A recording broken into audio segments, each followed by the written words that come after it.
நிமிஷம் அப்படியே அமைதியா உங்க 2 கரத்தை இருதயத்தில் வச்சு, ஆமா, உனக்கு தெரிந்த எத்தனையோ பேர் வரல, ஆனா கர்த்தர் உன்னை கொண்டு வந்திருக்கிறார்னா இன்னைக்கு அவர் உன்னை நினைச்சிருக்கிறார். ஹல்லேலூயா. உன்னை அவர் நேசிக்கிறார். ஆண்டவரே, ஒரே ஒரு ஜெபம். ஆண்டவரே, நான் வந்தது வீணாயிடக்கூடாது, நான் வந்தது வீணாயிடக்கூடாது. ஒவ்வொரு மீட்டிங்கு நான் வந்துட்டு போறேன், எந்த மாற்றமும் இல்லை. ஆனா இந்த மீட்டிங்ல எனக்கு ஒரு மாற்றம் வேணும் ஆண்டவரே, எனக்கு ஒரு மாற்றம் வேணும் ஆண்டவரே. என்ன பாருங்கப்பான்னு ஒரே ஒரு வார்த்தை செம்பிங்க. என்ன ஒரு விஷயம் பாருங்க ஆண்டவரே, என்ன ஒருக்கா கூட கைப்பிடிச்சிருங்க ஆண்டவரே. என்ன நீங்க நடத்துங்கப்பான்னு கேளுங்க. என்ன நீங்க நடத்துங்கப்பா, என்ன நீங்க நடத்துங்க ஆண்டவரே. நீங்க நினைச்சா ஆசீர்வாதம் தான், என்ன மறந்தா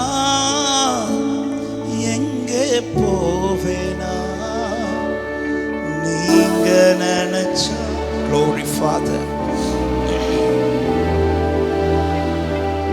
ஓ, என்ன மறந்தா எங்கே போவேனா.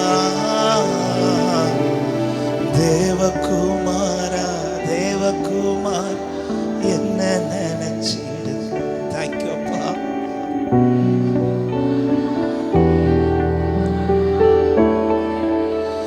ஓ தேவகுமாரா, தேவகுமார், அவர் உங்களை விட்டு கொடுக்கவில்லை, அவர் உங்கள் மேல் நினைவாயிருக்கிறார். தேவகுமாரா,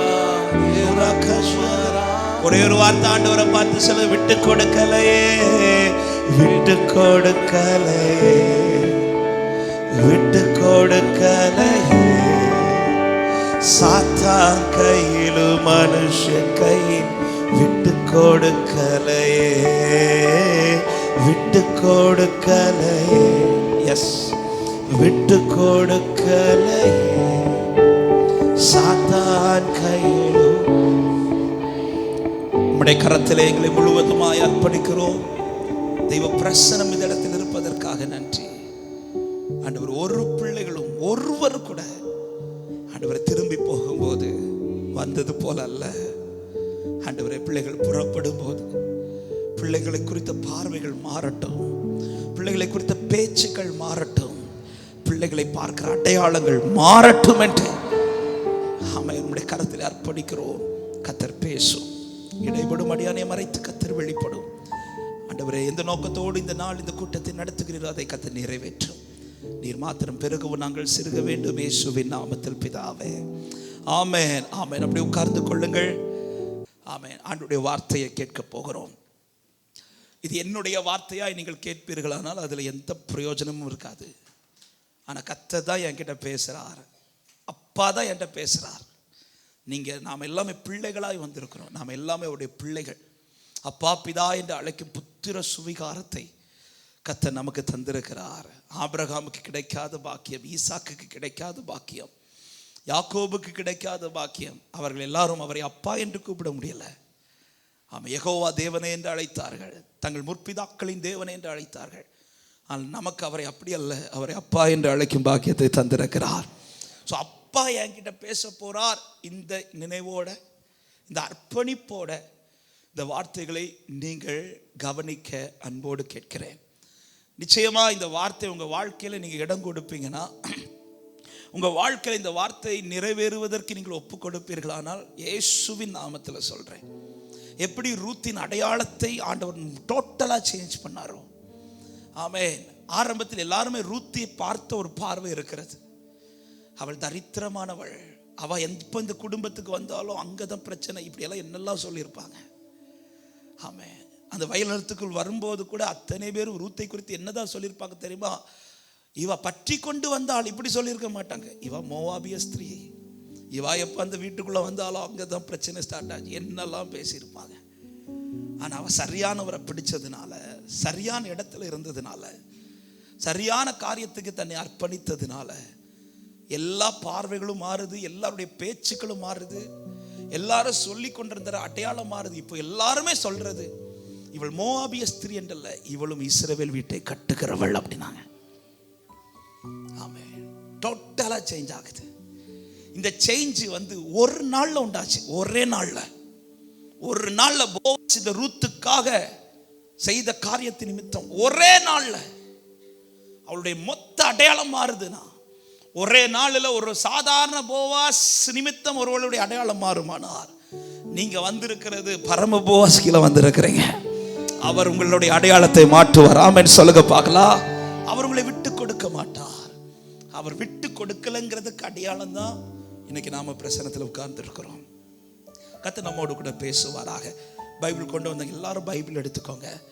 ஆமென். முடிவான நோட்ஸ் எழுதிக்கோங்க. நிச்சயம் இந்த வார்த்தைகள் உங்களோடு பேசும், உங்கள் வாழ்க்கைக்கு பிரயோஜனமாக இருக்கும். யாராவது ஒருத்தர் எடுத்து வாசிக்கலாம். வெளிப்படுத்தின விசேஷம் 21வது அதிகாரத்தின் 7வது வசனத்தை வாசிக்க கேட்கலாம். ஜெயம் கொள்ளுகிறவன் எல்லாவற்றையும் சுதந்தரித்துக் கொள்வான். நான் அவன் தேவனாயிருப்பேன். அவன் என் குமாரனாயிருப்பான். கரங்களை உயர்த்தி இந்த வார்த்தைக்காக எல்லாரும் ஆண்டவரை மகிமைப்படுத்துவோம். ஹல்லேலூயா. ஜெயம் கொள்ளுகிறவன் எல்லாவற்றையும் சுதந்தரித்துக் கொள்வான் சொல்லிவிட்டு அதே வசனம் சொல்லப்படுகிறது, நான் அவன் தேவனாயிருப்பேன், அவன் என் குமாரனாயிருப்பான் என்று. இந்த வார்த்தையை நான் அப்படியே இன்னொரு விதத்தில் சொல்ல போனால் இப்படி சொல்லுவேன். யார் அவரை அப்பாவாய் வைத்திருக்கிறார்களோ, அல்லது இயேசு என் அப்பான்னு சொல்லி யாரெல்லாம் சொல்லி அவருக்கு பிள்ளைகளா இருக்கிறார்களோ, அவர்கள் ஜெயிக்கிறவர்களாய் தான் இருப்பார்கள். அவர்களுக்காய் கர்த்தர் எல்லாவற்றையும் சுதந்தரிக்க கிருபை செய்வார். ஆமென். எத்தனை பேர் இந்த பகல் நேரத்தில் தைரியமா சொல்லுங்க, அவர் எனக்கு ஏசப்பான்னு சொல்றவங்க மற்ற சத்தமா ஏசப்பான்னு சொல்லுங்க பார்க்கலாம். அவர் என் தேவன் சொல்றது ஒரு கூட்டம் உண்டு. ஆனா அதையும் தாண்டி நாம எப்படி கூப்பிடுவோம் தெரியுமா? அவர் என் அப்பா. நான் இயேசுவின் பிள்ளை, பயமே இல்லை, என்னாலும் சந்தோஷம். நான் ஏசப்பா பிள்ளைன்னு சொல்றவங்க சத்தமா ஆமென் சொல்லுங்க பார்க்கலாம். 4 கை தான் உயர்ந்துச்சு. சிலருக்கு வெக்கம்.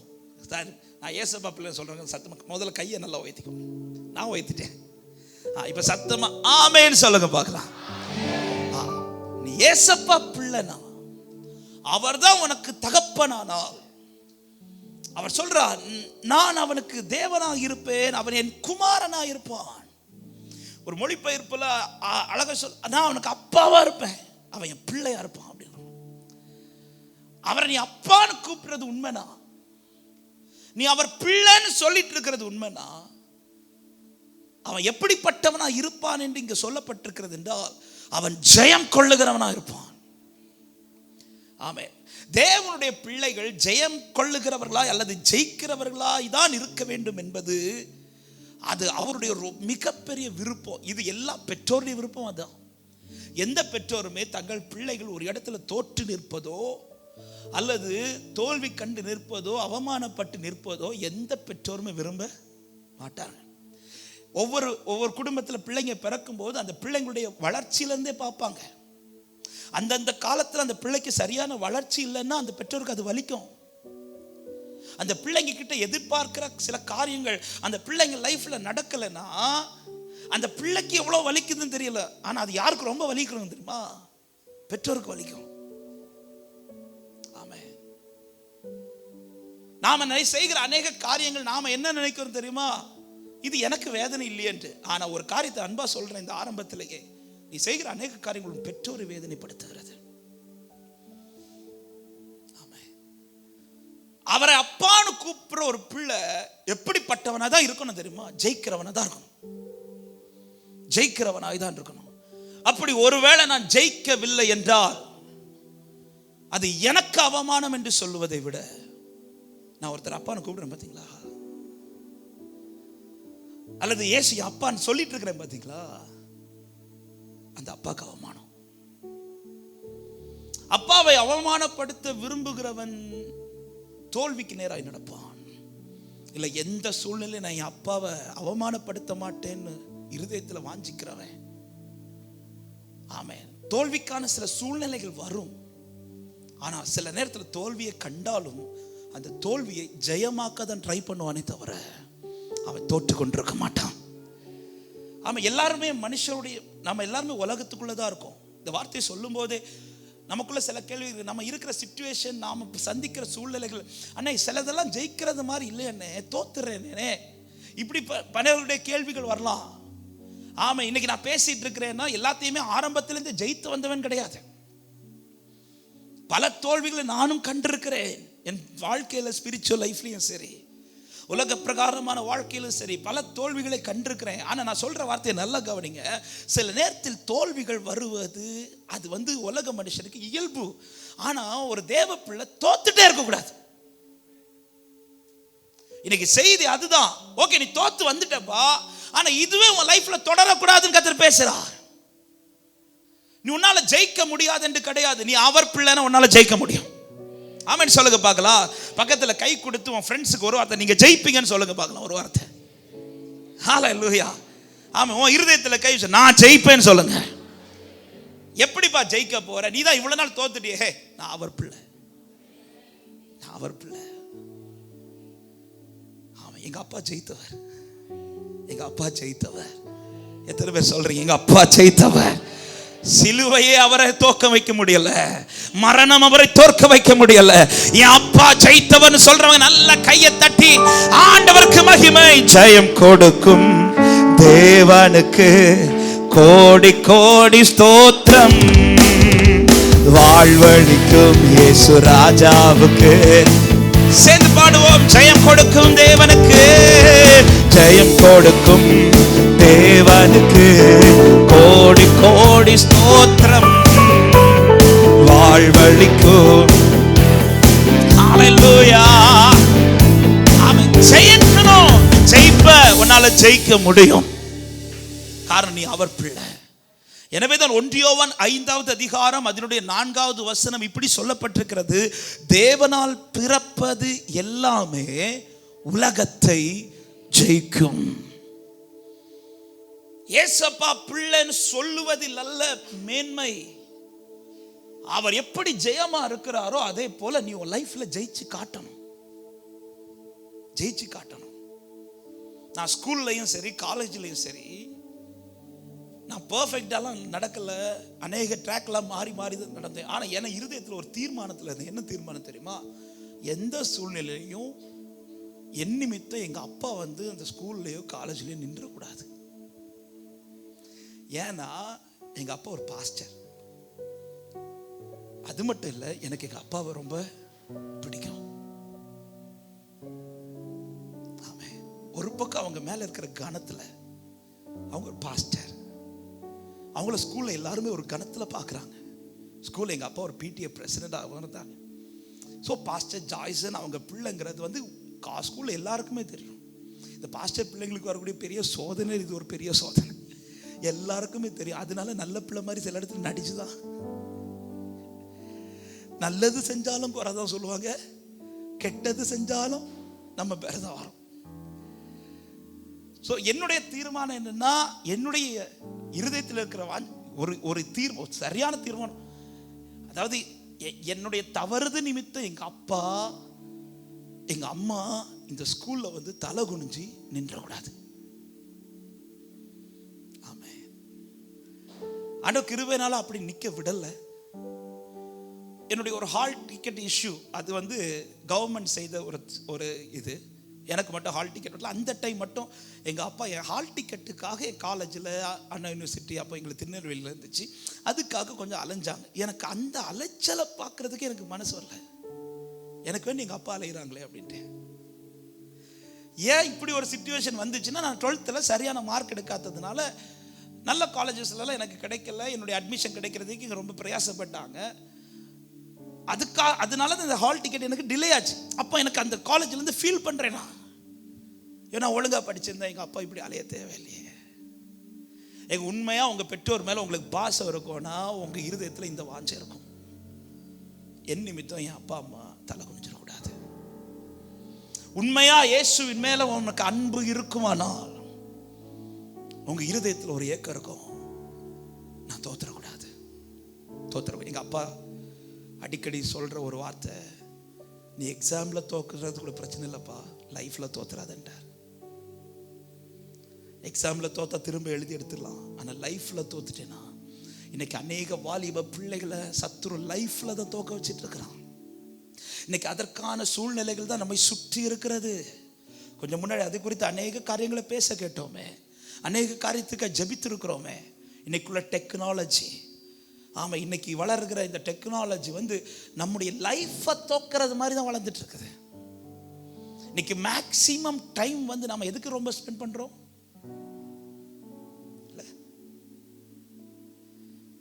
நம்முடைய கண்களும் நம்முடைய கைகளும் நம்முடைய மொத்தம் அவயமும் எதுக்கு தான் ரொம்ப வேலை செய்யுது தெரியுமா? மொபைலுக்கு, டெக்னாலஜிக்கு. இதுல நம்ம என்ன நினைக்கிறோம்? நம்ம நிறைய சந்தோஷத்தை பார்க்கிறோம். நானும் உனக்கு தெரியல, இந்த சந்தோஷம் கொஞ்ச நேரம், அதுக்கப்புறம் உனக்கு நிரந்தரமா ஒரு வேதனை வரப்போகுதுன்னு. ஏன்னா நீ தோத்துட்டு இருக்கிற. தேவனால் பிறந்தது எல்லாம், அதுல இந்த குடும்பத்துல பிறந்தவன் சொல்லல, அதுல இந்த அறிவு உள்ளவன் சொல்லல, அல்லது இந்த வசதி நிறைந்தவன் சொல்லல. நீ தேவனால் பிறந்திருக்கிறியா, நீ கிறிஸ்துவ ஆராதிக்கிறியா, நீ உன் சிச்சுவேஷன் எப்படி வேணாலும் இருக்கலாம், உன் குடும்பம் எந்த சூழ்நிலை வேணாலும் இருக்கலாம், உன்னை ஜெயிக்க வைக்க என் ஆண்டவர் வல்லவரா இருக்கிறார். சத்தமா ஆமென் சொல்லுங்க பார்க்கலாம். ஹல்லேலூயா. திரும்ப நான் சொன்ன வார்த்தையை சொல்ல விரும்புகிறேன். தோல்விகள் வருவது இயல்பு. சில இடத்துல நாம தோத்துருவோம், சில சறுக்குதல்கள் வரும். ஆனா தோல்வியே என் லைஃப்ல நான் சந்தித்துட்டு இருக்கிறேன் என்றால், ஆமென், ஏதோ ஒரு மிஸ்டேக் இருக்கு, ஏதோ ஒரு மிஸ்டேக் இருக்கு. நல்ல இந்த வார்த்தையை கவனிங்க. விசேஷமாய் வாலிபர்களை ஆண்டவர் எப்படிதான் பார்க்கிறார் தெரியுமா? ஜெயிக்கிறவர்களாய் தான் பார்க்கிறார். 1 யோவான் 2வது அதிகாரத்துல 13-14 வசனங்களை நீங்க படிச்சீங்கன்னா தெரியும். பிதாக்களை குறித்து சொல்லும்போது, பிதாக்களை ஆதி முதல் இருக்கிறவர்களை நீங்கள் அறிந்திருக்கிறதுனால் உங்களுக்கு எழுதுகிறேன் சொல்லிவிட்டு வாலிபரை குறித்து சொல்லப்படுகிறது, வாலிபர்களே பொல்லாங்கனை நீங்கள் ஜெயித்ததினால் உங்களுக்கு எழுதுகிறேன். அடுத்து பிள்ளைகளை குறித்து சொல்லிருப்பார். பிள்ளைகளை நீங்கள் பிதாவை அறிந்து பாருங்க. பிதாக்களை குறித்தும் பிள்ளைகளை குறித்தும் சொல்லும் போது ஒரே மாதிரி சொல்றார், நீங்கள் பிதாவை அறிந்திருக்கிறதுனால். ஆனா வாலிபரை குறித்து சொல்லும் போதுதான் ஆண்டவர் என்ன சொல்றார்? நீங்க பொல்லாங்கனை. ஏன் இப்படி எழுதப்பட்டிருக்குதுன்னா, இந்த வாலிப நாட்கள் தான் சாத்தான் அதிகமா போராடுற நாட்கள். பொதுவாகவே பார்த்தீங்கன்னா இது என் லைஃப்லயும் அப்படிதான், எல்லார் லைஃப்லயும் அப்படிதான். 8th ஸ்டாண்டர்ட் வரை கொஞ்சம் நல்ல பிள்ளையா இருப்போம். நான் சொல்றது சில பிள்ளைங்களுக்கு புரியும். பெற்றோர் கீழ் படிச்சிருப்போம், சர்ச் ஆக்டிவிட்டீஸ்ல நல்லா இருப்போம், சண்டே ஸ்கூல்னா ஒழுங்கா போயிடுவோம், யூத் மீட்டிங்னா போயிடும். இந்த 9th போன பிறகு எங்கிருந்து இது கொம்பு முளைக்குதுன்னா, இது என் காலத்துல நான் சொல்றேன். இந்த காலம் ரொம்ப மோசம். 8th எல்லாம் வரண்டாம், 3rd ஸ்டாண்டர்ட்ல இருந்தே கொம்பு முளைக்குது இல்ல. ஒரு குறிப்பிட்ட ஸ்டேஜ் வந்ததுமே நாமளே நிறைய டிசிஷன் எடுக்கிறோம். நான் படிச்ச காலகட்டத்தில் நான் 8th வரை உண்மையா சொல்ல போனா சர்ச் ஆக்டிவிட்டீஸ்ல நான் அவ்வளோ நல்லா இருப்பேன். உண்மையில என்னை பத்தி நல்ல பேர் தான் இருக்கும். 9th அப்புறம் தான் என் ட்ராக் கொஞ்சம் மாறிச்சு. இன்னைக்கு அநேகர் அப்படிதான். இந்த வாலிப டைம் வரும்போது, இந்த யூத் ஸ்டேஜ் டீன் ஸ்டேஜ் வரும்போது தான் ட்ராக் டோட்டலா சேஞ்ச் ஆகுது. அதான் சொல்ல, இது பொல்லாங்கன் உன்னை சுத்தி சுத்தி வர்ற காலம். இந்த பொல்லாங்கனை நீ ஜெயித்து தான் ஆகணும், நீ ஜெயித்து தான் ஆகணும். நீங்க பைபிள்ல ஆண்டவர் தெரிந்தெடுத்த வாலிபர்கள் எல்லாரையும் பாருங்க. யோசுவாவை கர்த்தர் தெரிந்தெடுக்கிறார், கிதியோனை கர்த்தர் தெரிந்தெடுக்கிறார், சிம்சோனை கர்த்தர் தெரிந்தெடுக்கிறார். அதன் பிறகு தாவீது தான் நமக்கு எல்லாருக்குமே தெரிஞ்ச ஃபேவரட் கேரக்டர். தாவீதை கர்த்தர் வாலிப நாட்களில் தெரிந்தெடுக்கிறார், யோசேப்பை கர்த்தர் தெரிந்தெடுக்கிறார். இவங்க எல்லாரையுமே தெரிந்தெடுத்த உடனே கர்த்தர் சந்திக்க வச்சது என்ன தெரியுமா? யுத்தத்தை தான் சந்திக்க வைப்பார். யோசுவாவின் சாப்டர் ஆரம்பிக்கிறதே அமலேக்கோட யுத்தத்தில் தான். அங்கதான் யோசுவாங்கிற பேரே ஃபர்ஸ்ட் வரும். தாவீது மேல அபிஷேகம் பண்ண உடனே எங்க தான் கொண்டு போறாரு தெரியுமா? கோலியாத்துக்கு முன்னாடி கொண்டு போறார். கிதியோனை கர்த்தர் தெரிந்தெடுத்ததுமே சொல்றார், நீ இப்ப மீதியானவரோடு போராடுன்றார். இந்த வாலிப நாட்கள்ல கர்த்தர் யாரையெல்லாம் செலக்ட் பண்றாரோ அவங்களை எல்லாம் எந்த இதுல கொண்டு வரானா, ஒரு யுத்தம் பண்ணுகிற களத்துல கொண்டு வரார். ஏன்னா இந்த வாலிப நாட்கள்ல உன்னால யுத்தம் பண்ண முடியும். இந்த வாலிப நாட்கள்ல தான் சத்துரு ரொம்ப போராடுவான். ஆனா தேவ பலத்துல நீ நிற்பாயானால் இதை ஜெயிச்சு உன் ஃபியூச்சரை கர்த்தர் மகிமையை மாற்ற வல்லவரா இருக்கிறார். ரொம்ப போராடுவான். அதுவும் இந்த காலத்துல அதிகமான போராட்டங்கள் இன்னைக்கு வாலிபர்கள் சந்திக்கிறீர்கள் என்பது எனக்கு தெரியும். இப்படி வாலிபர்கள் சொல்லிட்டு இருக்கும்போது எனக்கு வயசாயிட்டலாம்னு நினைக்காதீங்க. எனக்கு வாலிப வயசு தான், ஆனா எனக்கு கல்யாணம் ஆயிட்டு, அவ்வளவுதான். பிள்ளைங்களும் இருக்கிறாங்க. அதனால சில நேரத்தில் இன்னும் அங்கிள்னு சிலர் கூடும்போது நமக்கு கொஞ்சம் மனசுல குத்தம். ஐயோ அங்கிளாதான். இந்த வாலிப நாட்கள்ல, இந்த நாட்களை நீ ஜெயிச்சிட்டேன்னு வச்சுக்கியா, ஒரு வார்த்தையை நான் தைரியமா பலிபீடத்துல இருந்து சொல்றேன். இந்த டைம்ல உன் கூட போராடுறது பொல்லாங்கன்னு நீ ஜெயிச்சிட்டேன்னா உன் ஃபியூச்சர்ல கர்த்தர் மகிமையான ஒரு ஃபியூச்சர் இது வச்சிருக்கிறார். இது உன் பெற்றோர் பார்த்தது போல அல்ல, நீ பார்த்ததும் போல அல்ல, நீ எதிர்பார்த்திராத ஒரு ஃபியூச்சரை கர்த்தர் வச்சிருக்கிறார். விசுவாசிக்கிறவங்க சத்தமாய் ஆமென் சொல்லுங்க பார்க்கலாம். நேரம் வேகமா போகுது. நான் வார்த்தையை கொஞ்சம் ஸ்பீடா போறேன். நான் பைபிள்ல இருந்து ஒரு கேரக்டரை எடுத்து காண்பித்து நான் இந்த வார்த்தைகளை சொல்ல விரும்புகிறேன். தானியேல் 6வது அதிகாரம் அதனுடைய 28வது வசனத்தை வாசிக்க கேட்கலாம். தானியேல் புஸ்தகம் 6வது அதிகாரத்தின் 28வது வசனம். தரியுவின் ராஜ்யபார காலத்திலும் பெர்சியனாகிய கோரேசுடைய ராஜ்யபார காலத்திலும் தானியேலின் காரியம் ஜெயமாயிருந்தது. கரங்களை உயர்த்தி ஆமென் சொல்லுங்க பார்க்கலாம். தானியேலுடைய சாப்டர் படித்த எல்லாருக்குமே நல்லாவே தெரியும். இந்த வசனத்தில் அழகாய் சொல்லப்பட்டிருக்கிறது பாருங்க. 2 காலகட்டம் இருக்கு. ஒன்று வந்து தரியு ராஜ்யபார காலம், 2வது கோரேசுடைய காலம். 2 காலகட்டத்தில் 2 ராஜாக்கள் கீழே இப்பொழுது தானியேல் எங்க இருக்கிறான் என்றால் தன்னுடைய சொந்த தேசத்தில் ஒரு அந்நிய தேசத்துல தான் இருக்கிறான். சொந்த தேசத்தில் ஒருத்தன் வளர்றதுக்கும் அந்நிய தேசத்தில் ஒருவன் அடிமையாய் கொண்டு போகப்பட்டு அங்க வளர்றதுக்கும் வித்தியாசம் இருக்கு. சொந்த தேசத்துல நம்ம என்ன வேணாலும் செய்யலாம் இல்ல, நமக்கு அங்க உரிமை இருக்கு, நிறைய விஷயங்கள் நமக்கு ஃப்ரீடம் இருக்கும், நாம வந்து ஈஸியா பல காரியங்களை மேற்கொண்டு போயிட்டே இருக்கலாம். ஆனால் இன்னொரு தேசத்துல இன்னொரு ராஜ்யத்திற்கு கீழே அடிமையா இருக்கும்போது அங்க சில காரியங்கள் நம்ம கட்டுப்பாட்டுக்குள்ளதான் இருந்தாகும். ஆனால் பைபிள் இங்க தெளிவாய் சொல்லுகிறது 2 காலகட்டம். அதாவது எந்த காலகட்டமானாலும் அது விஷயம் இல்லை, எந்த ராஜ்யமானாலும் அது விஷயம் இல்லை, ஆமா டெக்னாலஜி எவ்வளவு வளர்ந்தாலும் அது விஷயம் இல்லை. தானியேலின் காரியம் எப்படிதான் இருக்கு தெரியுமா? ஜெயமா தான் இருக்கு. தன் சொந்த தேசத்தில் ஜெயமா இருக்கிறான் இப்படி சொல்றது இல்ல சாட்சி. எங்க ஜெயிக்க முடியாதோ அங்க ஜெயமா இருக்கிறான் பாருங்க, இதுதான் சாட்சி. ஹல்லேலூயா. அடிமையாய் கொண்டு போகப்பட்ட தேசம் ஒன்று. 2வது 2 காலகட்டம் சந்திக்கிறான். 2 ராஜாக்கள் கீழே இருக்கிற காலகட்டம். இந்த 2 காலகட்டம் இது 2வது. 3வது அவனுக்கு அந்த இடத்துல ஃப்ரீடமா எதுவுமே செய்ய முடியாது, ஃப்ரீயா செய்ய முடியாது. அப்படிப்பட்ட ஒரு கண்ட்ரோல்குள்ள தான் இருக்கிறான். அப்படிப்பட்ட சூழ்நிலையிலும் வேதம் காண்பித்து தருகிறது தானியேலின் காரியம் ஜெயமா இருந்தது. ஏன் இந்த வார்த்தையை நான் திரும்ப திரும்ப சொல்றேன்னா, நான் ஜெயிக்கிறதற்கு என் சூழ்நிலை தடை கிடையாது, நான் ஜெயிக்கிறதற்கு எதுவுமே தடை கிடையாது, நான் ஜெயிக்கிறதற்கு நான் தான் தடையா இருக்கிறேன். ஆமே. தானியேலின் காரியம் ஜெயமா இருப்பதற்கு ரீசன் என்ன? தானியேல் 9வது அதிகாரம் அதனுடைய 23வது வசனம். தானியேலை குறித்து ஆண்டவர் கொடுக்கிற ஒரு சாட்சி உண்டு. நீ மிகவும் பிரியமானவன், நீ மிகவும் பிரியமானவன். ஆமென். நீ எனக்கு மிகவும் பிரியமானவன். நீ பிரியமானவனால அதே வசனத்தை சொல்லு, நீ வேண்டிக் கொள்ள தொடங்கின போதே. அதாவது தானியேல் வந்து ஜெயிக்கணும்னு நினைச்சாலே ஜெயிச்சிருவார். தானியேலுக்கு வந்து ஆண்டவர் இந்த காரியம் எனக்கு சக்சஸ் ஆகணும் நினைச்சாலே அது சக்சஸ் ஆயிரும். ஆமென். அப்ப தானியேல் லைஃப் ஜெயமா இருக்க காரணம் தானியேல் ராஜாக்கு பிரியமானவனா இல்ல, தானியேல் அங்க இருக்கிற மற்றவர்களுக்கு பிரியமானவனா என்றல்ல, தானியேல் பரலோக தகப்பனுக்கு மிகவும் பிரியமானவன். ஹல்லேலூயா. அதை நான் பாடினோமே, பரலோக கவனத்தை இழுத்த தானியேல். எவன் ஒருவன் பரலோக கவனத்தை இழுக்கத்தக்கதாய் வாழுகிறானோ அவனை கர்த்தர் உலகத்திலே மகிமைப்படுத்துவார். யோவான் பிறந்து வனாந்திரத்திலே வளர்ந்தான். இஸ்ரவேலுக்கு தன்னை காண்பிக்கும் வரையிலும் அவன் வனாந்தரத்தில் வளர்ந்தான் என்று சொல்லப்பட்டிருக்கிறது. பரலோகத்துக்கு கவனத்தை ஈர்க்கத்தக்கதாய் வாழ்ந்தான். கொஞ்ச நாளில் அவனிடத்தில் வெளிப்பட்ட வெளிச்சத்தை பார்க்க தேசங்கள்ல இருந்தெல்லாம் வந்தாங்க, ஃபாரின்ல இருந்தெல்லாம் ஆட்கள் வந்தாங்களாம். அப்படி என்ன விசேஷம்? பார்க்க அழகாவா இருப்பாரு. போட்டிருக்கிற வஸ்திரம் என்ன வஸ்திரம்? இப்போ நான் ஒட்டகத்தோல்லாம் போட்டு வந்தா நீங்க என்ன பார்ப்பீங்க?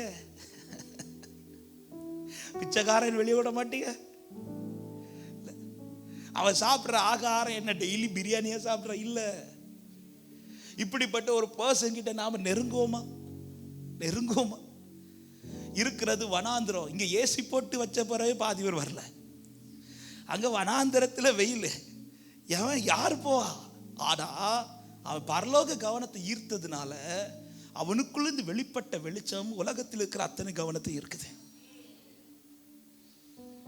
தானியேல் பரலோக கவனத்தை ஈர்த்து ஆண்டவர் சொல்ற, நீ எனக்கு பிரியமானவன் இல்ல, நீ எனக்கு மோஸ்ட் பிலவட் அப்படின்றார்.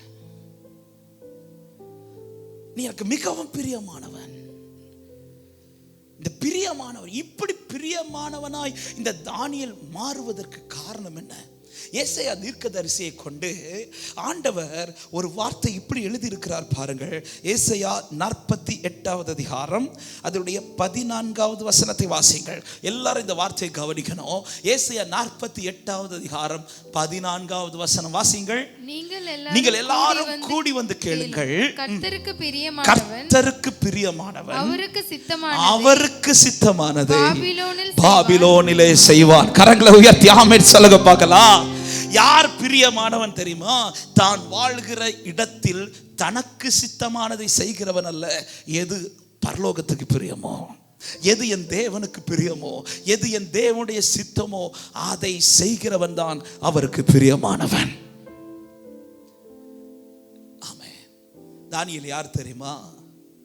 இருக்கிறது பாபிலோனாலும், இருக்கிறது அடிமையானாலும், இருக்கிறது இன்னொரு ராஜாக்கு கீழையா இருந்தாலும் அவருடைய ஏக்கம் முழுவதும் என் சித்தம் அல்ல, அவர் சித்தம் நிறைவேறணும்.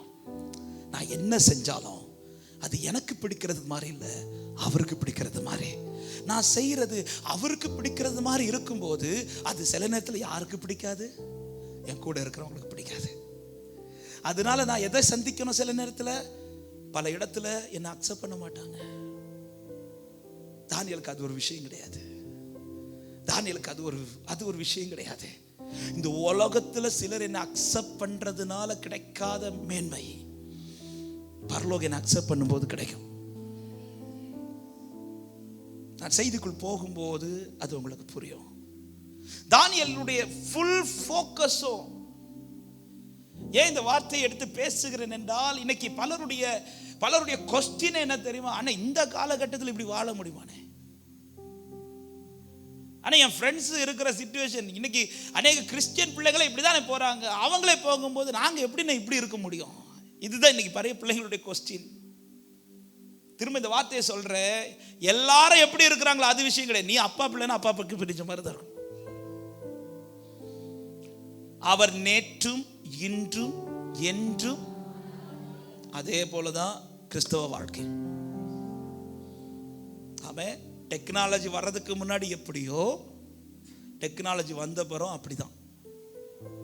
டெக்னாலஜி அப்டேட் ஆக இந்த பைபிள் அப்டேட் ஆகாது. டெக்னாலஜி அப்டேட் ஆக பரிசுத்தத்தில் வந்து நோ அப்டேஷன். பரிசுத்தம் இன்னும் அந்த அப்டேஷன் தான் உண்டு.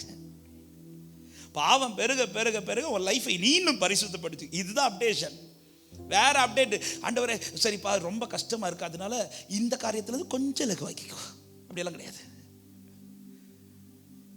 பரலோகத்துக்கு பிரியமா வாழ விரும்புகிறவன், இன்னும் நான் ஒரு வார்த்தையை சொல்றேன், நீ வாழ விரும்பணும்னு ஒரு ஸ்டெப் எடுத்து வச்சுட்டேன்னா பரலோகம் உனக்கு ஹெல்ப் பண்ணும், ஈஸியாக்கிடுவார். சிலது எதெல்லாம் கடினமா இருக்குதோ அதெல்லாம் ஈஸியாக்கிடுவார்.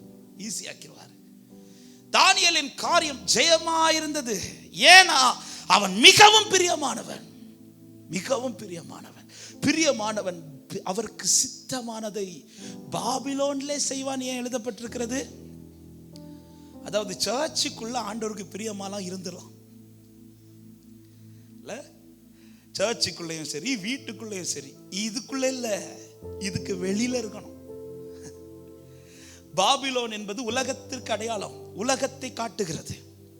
ஆமென். உன்னதற்கு சமூகத்தில் இருக்கும்போது உன்னால அவருக்கு பிரியமாய் வாழ்ந்துட முடியும். இதை தாண்டி நீ உலகத்துக்குள்ள கால் வைப்ப பாரு, அங்க இருக்கணும். அவருக்கு பிரியமானவன் யார் தெரியுமா?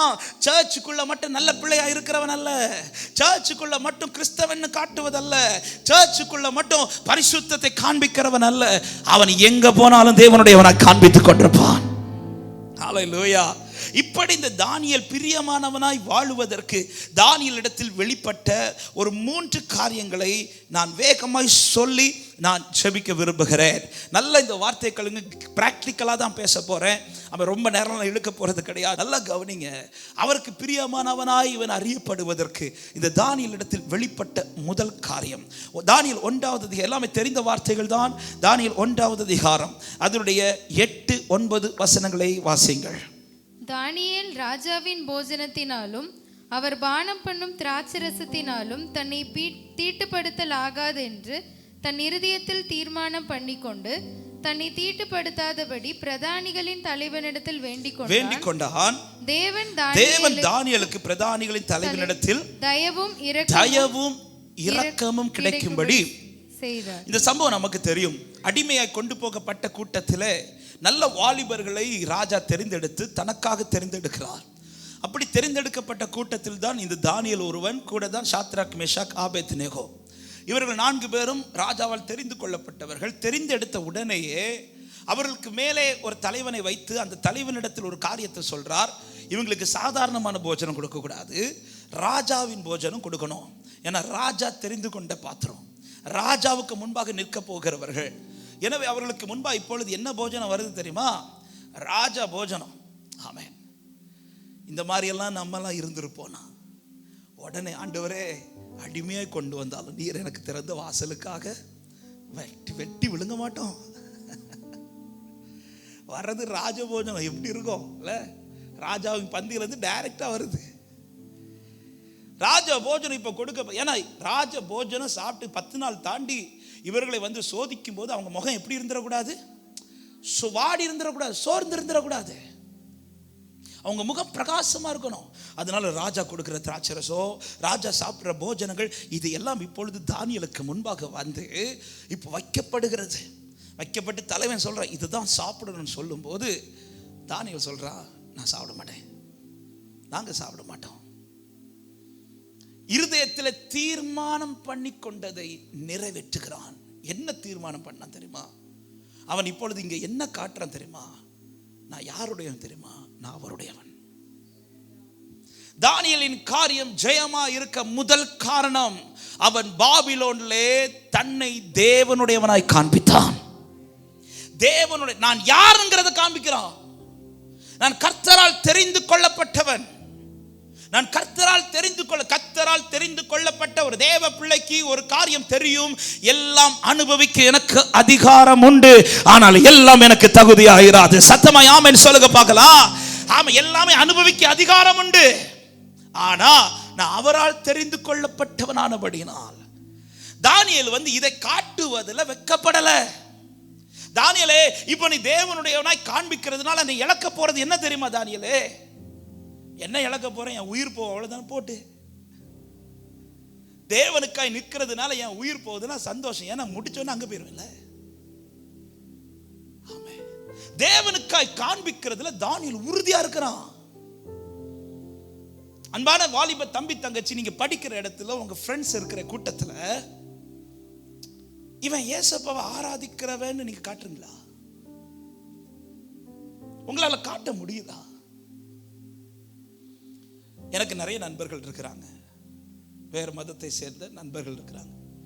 நிறைய காரியங்கள் நான் அவங்க கிட்ட இருந்து பார்த்துருக்கிறேன். இந்த ஹிந்துஸ் நண்பர்கள் உண்டு, முஸ்லீம் நண்பர்கள் உண்டு.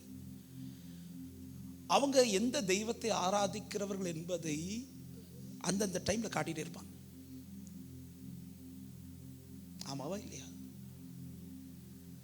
ஆனா நான் ஆண்டவரை ஆராதிக்கிறேங்கிறத காட்டுறேன்னா,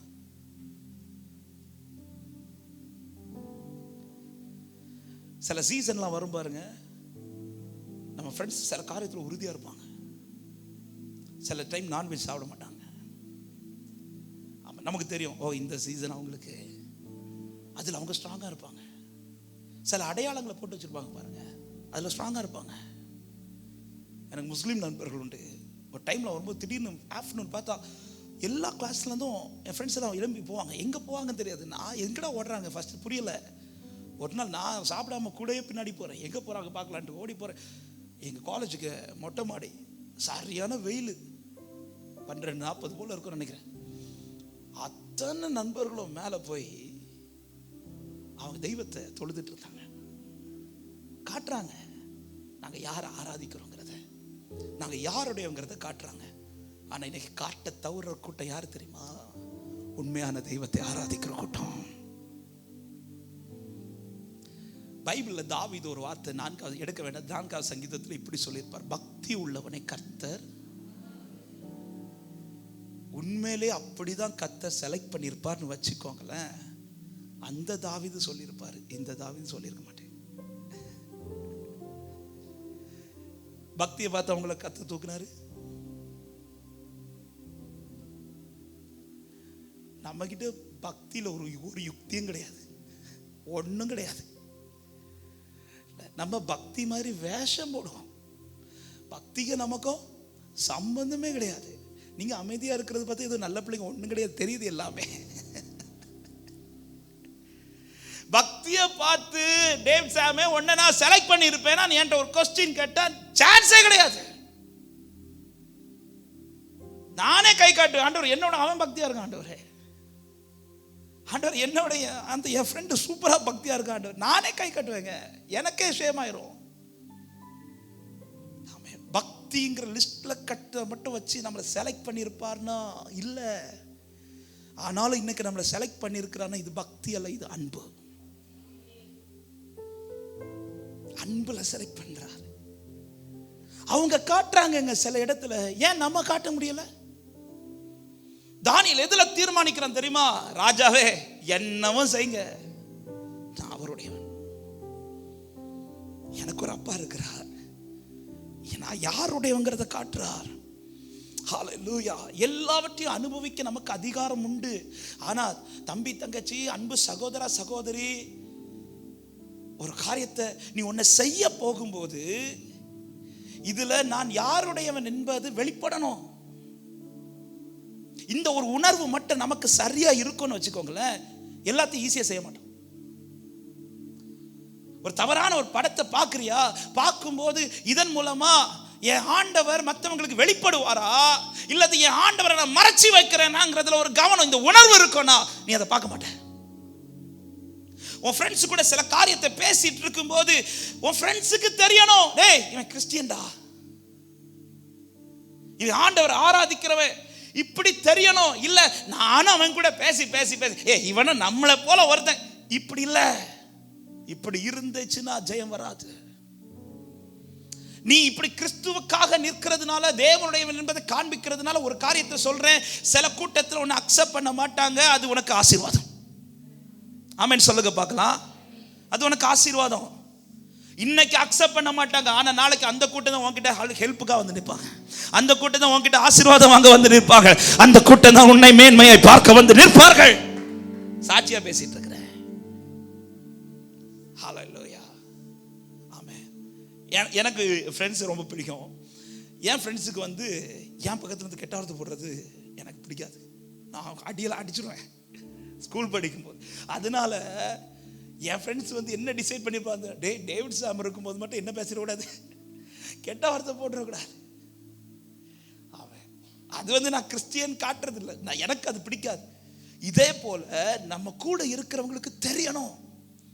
சில இடத்துல அவனுங்க வந்து நம்ம கூப்பிட யோசிக்கணும், இவன் கூப்பிட்டா வர மாட்டான், ஏன்னா இவன் தேவனுடையவன், இவன் தேவனுடையவன். இன்னைக்கு கிறிஸ்டியன்னு தெரியும், இன்னைக்கு நாம ஆண்டவரை ஆராதிக்கிறோம் தெரியும், ஆனா இன்னைக்கு எல்லா இடத்துலயும் நம்மளை கூட்டிட்டு போறாங்க, ஏன் நாம தான் காட்டல. தானியேல் நிற்கிறான் உறுதியாக, இல்ல இல்ல இல்ல, எங்க நிற்கிறான் தெரியுமா? தன் சொந்த தேசத்தில். அதான் சொல்றேன், தன் சொந்த தேசத்தில் நிற்கிறது ஈஸி. சர்ச்சுக்குள்ள நீ சில டிசிஷன்ல நிற்கிறது ஈஸி தம்பி. சர்ச்சுக்குள்ள நீ சில டிசிஷன்ல நிற்கிறது ஈஸி தங்கச்சி. இது அல்ல, நீ உலகத்துக்கு முன்னாடி நிக்கணும். உன் நண்பர்களுக்கு முன்பாக, மற்றவர்களுக்கு முன்பாக சிலது அவங்க செய்யும் போது இல்ல இல்ல இதுல நான் இன்வால்வ் ஆயிட்டேனா எது தடைபடும் தெரியுமா? நான் தேவனுடைய என்பது காண்பிக்கிறது தடைபடும். இல்ல நான் தேவனுடைய என்பது காண்பிக்கிறதுனால இது எனக்கு கிடைக்காதுன்னா அது எனக்கு பிரச்சனை கிடையாது. நான் கர்த்தருக்காய் நிற்கிறதுல உறுதியா இருப்பேன். ஹல்லேலூயா, ஆமென். பேதுரு இயேசு கிட்ட இருக்கும்போது அவன் விட்ட வார்த்தை என்ன தெரியுமா? ஆண்டவரே, சாகிறதுக்கு நான் வருவேன் ஆண்டவரே. பேதுரு சொல்றாரு, பேதுருவே இப்ப வராத. ஆண்டவர் முன்னாடியே பார்த்து சொல்லிட்டார், இப்ப வராது. அப்ப கேட்டுட்டு சரி ஆண்டவரும் பேசாம இருந்திருந்தாருன்னா கூட ஓகே. ஃபர்ஸ்ட் சொல்ல, இல்ல ஆண்டவரே காவல்ல போட்டாலும் நான் அங்க வருவேன், சாகிறதுக்கு நான் வருவேன். சரி வந்து வாங்கிக்கொண்டார். நீ என்ன இந்த சேவல் கூறதுக்கு முன்னாடி 3 முறை இந்த வார்த்தை சொல்லும்போது பேதுரு அந்த டைமாவது உணர்விடைவன் பார்த்தா பேதுரு என்ன நினைச்சிருப்பாரு?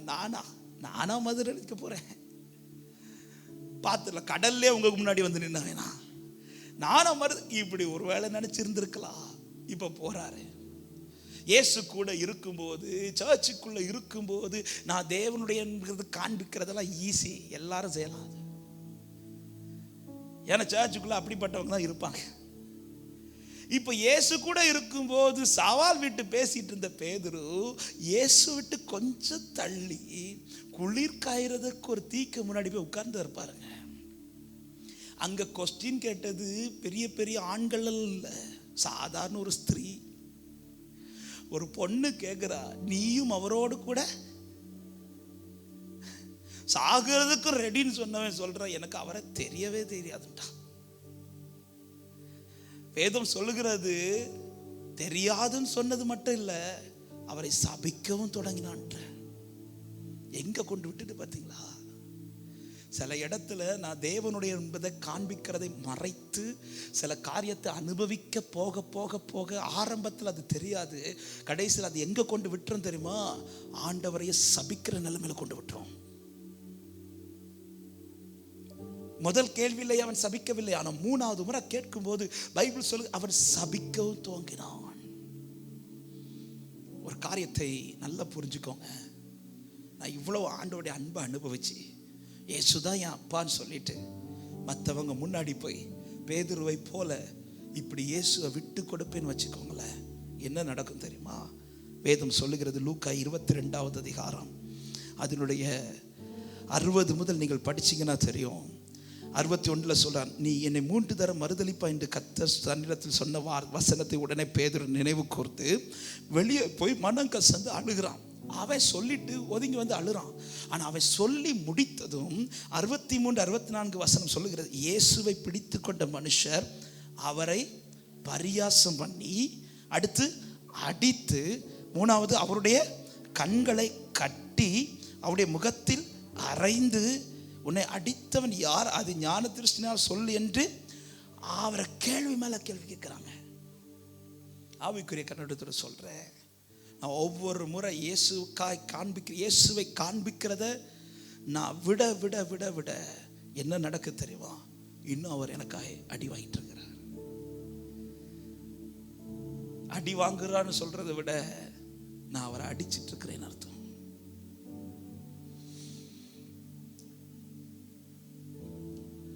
யூதாஸ் கூட்டத்துக்குள்ள இருக்கும்போது, சீஷர்களோடு இருக்கும்போது இயேசுவை முத்தம் போட்டிருப்பார் கண்டிப்பா. அதனாலதான் அவங்க கிட்ட என்ன சொல்றேன்னா, நான் யாரை முத்தமிடுறேனோ அவர் தான் இயேசு. யாரை காண்பிக்கிறேனோ அவர் இயேசு இல்லை, நான் யாரை முத்தமிடுறேனோ அவர் தான் இயேசு. இப்படிதான் சொல்லி கூட்டு வருவார். அப்போ கண்டிப்பாக சீஷர்களோடு இருக்கும்போது, இயேசுவோடு டிராவல் பண்ணும்போதும் யூதாஸுக்கு என்ன கேரக்டர் இருந்திருக்கும்? முத்தம் போடுற கேரக்டர். அதாவது கூட்டத்தோட நீ முத்தம் போடுறது அவரை பிரியப்படுத்துறது, ரைட்டு. ஆனால் இப்போ ஒரு கூட்டத்தை கூட்டிட்டு வரான் பாருங்க. இந்த கூட்டத்தை கூட்டிட்டு வந்து அவன் எதுக்கு முத்தம் போடுறான் தெரியுமா? இயேசுவை பிரியப்படுத்தல, இயேசுவை காட்டி கொடுக்க. இந்த வார்த்தையை சொல்லும்போது நான் ஒரு கேள்வி கேட்குறேன். ஒவ்வொரு முறை நீங்கள் இயேசு வந்து முத்தம் போடுறீங்கள, ஒவ்வொரு முறை பிரசனத்தில் வந்து அவரை முத்தம் விடுறீங்கள, எதுக்கு முத்தம் விடுறீங்க? காட்டி கொடுக்கவா இல்லை அவரை பிரியப்படுத்தவா? பாதத்தில் வந்து அமர்ந்து ஒரு ஸ்திரீ முத்தமிட்டாள். அவ முத்தமிட்டது எதுக்கு தெரியுமா? காட்டி கொடுக்கல, இனி பாவம் செய்ய மாட்டேங்கிற உறுதியில. ஆனா யூதாஸ் வந்து முத்தமிட்டது அவர் பர்பஸா காட்டி கொடுக்கறதுக்கு. இன்னைக்கு எல்லாரும் வரோம் சர்ச்சுக்கு, சண்டேனா சர்ச்சுக்கு வந்துருவோம், யூத் மீட்டிங்னா சர்ச்சுக்கு. ஆனா முடிச்சிட்டு என்ன செய்ய போற? இதை முடிச்சிட்டு நீங்க வீட்டில் போய் என்ன செய்ய போறீங்க? இதை முடிச்சுட்டு நீ இப்போ 2 நாள் லீவு முடிச்சுட்டு அடுத்து காலேஜ் போறீங்க, ஸ்கூல் போறீங்க, அல்லது வேலை ஸ்தலத்துக்கு போறீங்க. இன்னும் என்ன செய்ய போறீங்க? தேவனை காண்பிக்க போகிறாயா அல்லது தேவனை காட்டி கொடுக்க போகிறாயா? இதுவரை காட்டி கொடுத்தது போதும், இனி தேவனை காண்பி. எந்த சூழ்நிலையாலும் கர்த்தர் உன்னை ஜெயமாய் நிறுத்துவார். ஆமென் சொல்லுங்க பார்க்கலாம். ஹல்லேலூயா. காண்பீங்கள், தேவனை காண்பிக்கிறவனாயிருந்தான். இரண்டாவது, இந்த தானியேலிடத்தில் வெளிப்பட்ட இரண்டாவது அனுபவம், தானியேல் 6வது அதிகாரம் அதுடைய 10வது வசனத்தை வாசிக்கலாம். தானியேலோ வென்றால் அந்த பத்திரத்துக்கு கையெழுத்து வைக்கப்பட்டதென்று அறிந்த போதிலும் தன் வீட்டுக்குள்ளே போய் தன் மேல் அறையிலே எருசலேமுக்கு நேராக பலகணிகள் திறந்திருக்க அங்கே தான் முன் செய்து வந்தபடியே தினம் 3 வேளையும் தன் தேவனுக்கு முன்பாக முழங்காற்படியிட்டு ஜெபம் பண்ணி ஸ்தோத்திரம் செலுத்தினான். முதலாவது சொன்னேன், அவன் காரியம் ஜெயமா இருக்க முதல் காரணம், அவன் பாபிலோனிலே உலகத்திலே தேவனுடையவன் என்பதை காண்பிப்பதில் நெகிழ விடாதிருந்தான். அதுல விட்டு கொடுக்கல. எந்த சிச்சுவேஷன் வரட்டும், நான் அவருடையவன் காண்பிப்பேன். யார் என்னை வெறுத்தா என்ன, யார் என்னை தள்ளினால் என்ன, இதனால என் தலையே போனால் என்ன, நான் கர்த்தரை காண்பிப்பேன். இரண்டாவது, இந்த தானியேலிடத்தில் வெளிப்பட்ட முக்கியமான இரண்டாவது காரணம், அவன் தேவனிடத்தில் பழகுகிறதுல நெகிழ விடல. தேவனோடு உள்ள இந்த பழக்கம், ரிலேஷன்ஷிப், உறவு, இது ஒரு பிள்ளைங்க லைஃப்ல ரொம்ப ரொம்ப முக்கியம். அப்பாங்கிற சொல்வதில் அல்ல மேன்மை, அப்பாவோடு உள்ள உறவு தான் மேன்மை. ஆமென் சொல்லுங்க பார்க்கலாம். இளைய குமாரனுக்கு எல்லாமே நஷ்டமான ரீசன் என்ன தெரியுமா? அப்பா இறந்ததுனால அல்ல. அவன் பன்றி கூட்டத்தில் இருக்கும் போதும் அவன் யாரதான் நினைக்கிறான்? அப்பா தான் நினைக்கிறான். அப்ப அப்பா இருக்கதான் செய்யறான். அப்பா இருந்த பிறகு உனக்கு ஏன் இந்த தோல்வி? உனக்கு தான் அப்பா இருக்கிறார்ல, அப்புறம் ஏன் உன் லைஃப்ல எல்லாமே நஷ்டமாகுது? உனக்கு தான் அப்பா இருக்கிறார்ல, அது உனக்கு தெரியுதுல்ல, அப்புறம் ஏன் உன் லைஃப்ல எதுவுமே சக்சஸ் ஆகல? ஏன்னா அப்பா இருக்கிறார், ஆனா இவன் அப்பா கூட இல்லை. எனக்கு அப்பா இருக்கிறார்னு சொல்வதெல்லாம் ஆசீர்வாதம், அப்பா கூட இருக்கிறது ஆசீர்வாதம். சத்தமா ஆமென் சொல்லுங்க பார்க்கலாம். இன்னைக்கு எல்லாருக்கும் ஏசப்பா உண்டு, ஆனா ஏசப்பா கூட இருக்கிறியா நீ? அட்லீஸ்ட் டெய்லி பழகுறீங்களா? ஒரு 5 நிமிஷமா அது அப்பா கிட்ட பேசுறியா நீ? எந்த பெற்றோரும் டெய்லி பிள்ளைங்க அவங்க கிட்ட பேசணும்னு விரும்புவாங்க. ஏதாவது பிள்ளை ஒரு வாரம்லாம் அப்பான்னு கூப்பிடலன்னு வச்சுக்கோங்களேன், அந்த பெற்றோருக்கு வலிக்கும். அவங்க சொந்த அப்பாவை அப்பான்னு கூப்பிடாட்டாலும் வலிக்கும். அதே நேரத்தில் அவரை அப்பான்னு கூப்பிடாம இன்னொரு வீட்டு கதவை தட்டி அப்பான்னு கூப்பிட்டாலும் வலிக்கும். இன்னைக்கு நிறைய பேர் அப்பாட்ட பேசுறதே கிடையாது. இன்னைக்கு நிறைய பேர் அப்பா கிட்ட கேட்கறதுக்கு பதில் எங்கெல்லாமோ போய் தட்டிட்டு இருக்கிறோம் வாசலை. நீ அப்பா கிட்ட கேளு, உனக்கு வேலை வாசல் திறக்கும். நீ அப்பா கிட்ட கேளு, உன் வாழ்க்கையில ஜெயத்தை கத்து தருவார். இன்னைக்கு பழக்கமே இல்லை. ஆமென். ரீசெண்டா பல இடத்துல இந்த சாட்சி சொல்லிட்டே சிலர் கேட்டிருப்பீங்க. ஆமென். இந்த உறவுக்குள்ள வந்து இந்த டாபிக் எடுத்ததுனால இந்த சாட்சி சொல்றேன். நிச்சயமாய் அது பேசும் உங்களோடு. இது என் லைஃப்ல நடந்த ஒரு இன்சிடென்ட். எனக்கு திருமணம் முடிஞ்சு 4 வருஷம் பிள்ளை கிடையாது. பிள்ளை பிறக்காதுன்னு சொன்ன இடத்துல கர்த்தர் எனக்கு 4 வருஷம் தாண்டி ஒரு அழகான ஒரு பையனை கொடுக்கிறார். அவன் பேர் ஐசக், வாக்குத்தத்தத்து பிள்ளை. அவன் பிறந்தது வந்து எனக்கு பெரிய சந்தோஷம். ஏன்னா 4 வருஷமா நான் போன ட்ராக் எனக்கு தெரியும். அந்த 4 வருஷம் தான் கர்த்தர் உருவாக்கினார். அநேக பாடல்களை கொடுத்தார். அதில் பிறந்த பாடல்கள் தான் நிறைய. என்னால் ஒன்றும் அற்புதம் செய்யுங்கப்பா, இந்த பாட்டெலாம் அந்த ட்ராக்ல பிறந்த பாட்டு. அப்போ இவ்வளோ அழுது ஆண்டவர் எனக்கு வந்து சிரிப்பாகிய ஈசாக்கு கொடுத்தார், லாஃப்டர். அவன் பிறந்தது வந்து எனக்கு அவனை பார்க்க, இன்னைக்கும் அவனை பார்த்தா எனக்கு சந்தோஷம். இன்னைக்கு காலைல கூட அவன் வீடியோ கால் வந்து பேசினாப்பா, எப்பப்பா வருவீங்கன்னா. எனக்கு அவனை பார்க்கும்போது என்னை அறியாமல், இன்னைக்கு எனக்கு 3 பிள்ளைங்க இருக்கிறாங்க. ஆனால் எனக்கு ஐசக்கு வந்து ரொம்ப வந்து அவனை பார்த்தாலே எனக்கு, ஏன்னா என் அழுகையை ஃபுல் ஸ்டாப் வச்ச பையன். அவன் பிறந்தது எனக்கு சந்தோஷம். ஆனால் அவன் பிறந்த பிறகு எனக்கு என்ன ஆசை வந்துட்டு தெரியுமா? எப்போ என் பிள்ளை என்ன அப்பான்னு கூப்பிடுவான், அவன் வாய்ஸில் என்ன அப்பான்னு கூப்பிடுறதை நான் கேட்கணும். ஏன் இந்த ஆசை வந்துச்சுன்னா, எனக்கு பிள்ளை இல்லாமல் இருக்கும்போது எங்கள் வீட்டில் எல்லாருக்குமே பிள்ளைங்க உண்டு. நாங்கள் 5 பேர். அப்போ எங்கள் அண்ணன் ஜான்சன் எனக்கு ஒரு மூத்த மகா, அவள் ஜாஃபியா. அவள் வந்து என்னை சித்தப்பான்னு கூப்பிட மாட்டா. எப்படி கூப்பிடுவா தெரியுமா? சித்தப்பா டேடின்னு கூப்பிடுவா. எந்த பிள்ளைங்களும் இப்படி கூப்பிட்டு நான் பார்த்தது கிடையாது.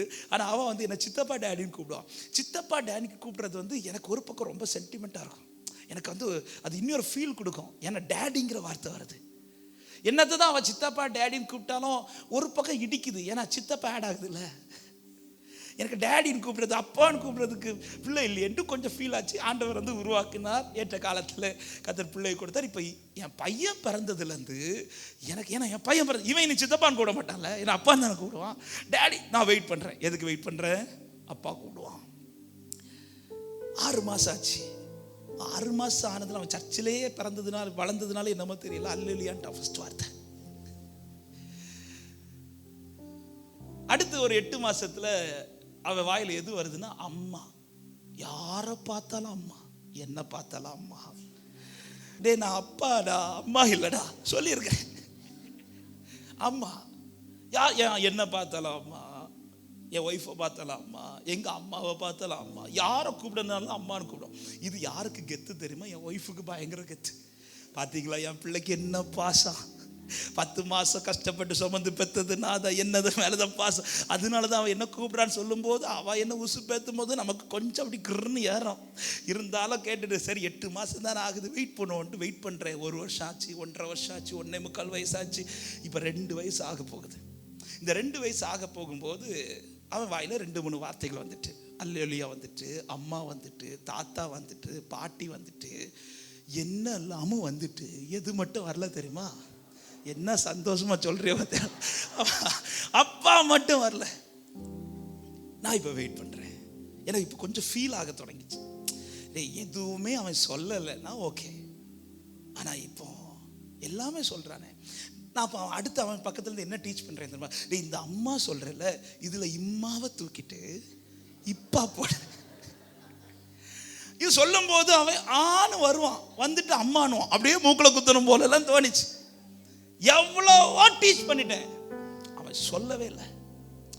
எனக்கு புரியலை. நான் அப்போ ஜெபிக்க தொடங்கி, என்ன ஆண்டவரே, என் பிள்ளை 4 வருஷம் ஆல்ரெடி காத்திருந்து இப்போ அவன் பிறந்து இன்னும் 2 வருஷம் ஆச்சு, அவன் அப்பா கூப்பிடலையே ஆண்டவரேன்னு ஃபீல் பண்ணிட்டு. அப்போ தான் எங்கள் சர்ச்சில் ஒரு யூத் மீட்டிங் நடக்குது. இதே போல் இயர்லி ஒரு யூத் ஃபெஸ்ட் நடக்கும். அந்த யூத் ஃபெஸ்ட்டில் அந்த இயரில் வந்து வர்ஷிப் டைமில் இந்த பாட்டு பாடுறேன். அப்பா அப்பா மகனா மகனா, அப்பா அப்பா மகனா மகனா, கண்ணின் மணிதானே அப்பா, நான் கண்ணின் மணிதானே. இந்த பாட்டை பாடி வர்ஷிப்லாம் முடியுது. வர்ஷிப் முடிஞ்சு யூத் மீட்டிங் முடிஞ்சிச்சு. எல்லாரையும் ப்ரேயர் பண்ணி வீட்டுக்கெல்லாம் அனுப்பியாச்சு. ஆஃப்டர்நூன் ஒரு 3 மணி 4 மணி இருக்கும்னு நினைக்கிறேன். எங்கள் வீட்டில் ஒரு சின்ன ஸ்பீக்கர் உண்டு. அந்த ஸ்பீக்கரில், என் ரூமில் அந்த ஸ்பீக்கரில் மார்னிங் நடந்த சர்வீஸ் லைவ் இருந்து அதை போட்டு விட்டுட்டு ஃபஸ்ட்லேருந்தே சாங் வருது. நானும் என் பையனும் எங்கள் அண்ணன் பொண்ணு ஜாஃபியா 3 பேரும் பெட்டில் உட்கார்ந்து அந்த பாட்டு கூட கை தட்டிகிட்டே இருக்கிறோம். நான் கைத்தட்டி அந்த பாட்டை பாடுறேன், ஜாஃபியாவும் பாடுறா, இவன் வந்து அவனுக்கு லாங்குவேஜில் பாடுறான். ஓகே, பாடிட்டு இருக்கும்போது எனக்கு அது சந்தோஷமாக அப்படி பார்த்துட்டே இருக்கிறேன். இந்த வர்ஷிப் டைம் வரும்போது நான் கிச்சனில் தண்ணி குடிக்கிறதுக்காக போகிறேன். கிச்சனில் போய் தண்ணி குடிச்சிட்டு இருக்கும்போது என் வாய்ஸ் ஸ்பீக்கரில் அப்பா பாடுறது கேட்குது. என் வாய்ஸ் கேட்ட கூட்டத்தில் ஒரு கீச்சு வாய்ஸ் வருது, அப்பா அப்படின்னு ஒரு வாய்ஸ் வருது. இது என்னடா வாய்ஸ்? எவனாவது லைவ்ல எனக்கு தெரியாத மைக் எடுத்து பாடிட்டானா, இல்லை லைவ்ல ஏதாவது என் வாய்ஸ் டியூன் ஆகிட்டான்னு ஓடி வந்து என் ரூம் டோர் கிட்ட நின்று இப்படி எத்தி பார்க்குறேன். என் பையன் முழங்கால் போட்டுட்டு பெட்டில் 2 கையை வைத்துட்டு அப்பா இப்படி பாடினா பாருங்க, எனக்கு வந்த சந்தோஷம் இருக்கு.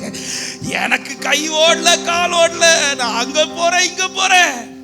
ஃபஸ்ட்டு யாரை கூப்பிட்டுருப்பேன்னு நினைக்கிறீங்க? என் ஒய்ஃபை, இங்கே வாணி